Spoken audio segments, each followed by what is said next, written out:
Me perguntaram como você conseguiu ser pastor. Simples. Vou contar um pouco da minha história. Me perseguiram, mas não saí da igreja. Me acusaram, mas não saí da igreja. Fiquei doente, ninguém me visitou, mas não saí da igreja. Fiz aniversário e todo mundo esqueceu, mas não saí da igreja. Sempre uma turminha saía depois do culto e ninguém me chamava, mas não saí da igreja. Fiquei desempregado e passei apertos, mas não saí da igreja. Muitas vezes fiquei só, esquecido, mas não saí da igreja. Não me deram oportunidade, mas não saí da igreja. Não me promoviam para nada, mas não saí da igreja. Não me abraçaram e me deixavam de canto, mas não saí da igreja. Fiquei sem carro e ninguém me oferecia carona, mas não saí da igreja. Tive problemas pessoais, fui totalmente ignorado, mas não saí da igreja. Duvidaram do meu potencial, mas não saí da igreja. Não me visitaram, mas não saí da igreja.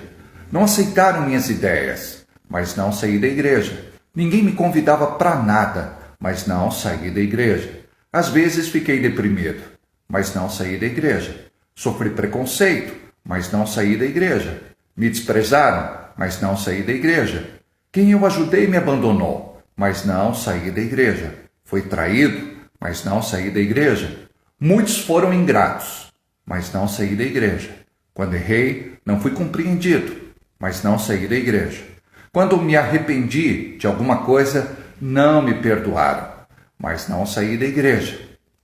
Para quem ama Cristo, congregar não é uma opção, é uma questão de posicionamento. O termômetro da nossa conversão é o nosso relacionamento como igreja. A igreja é a extensão do reino de Deus na terra. Quem ama Cristo, ama estar em sua casa. Nenhuma família é perfeita. Nenhuma igreja é perfeita. Nem eu e nem você. Mas o amor de Deus nos une. Frutifique. Onde Deus te plantou, crie raízes profundas e se prepare para ser grandemente usado por Deus.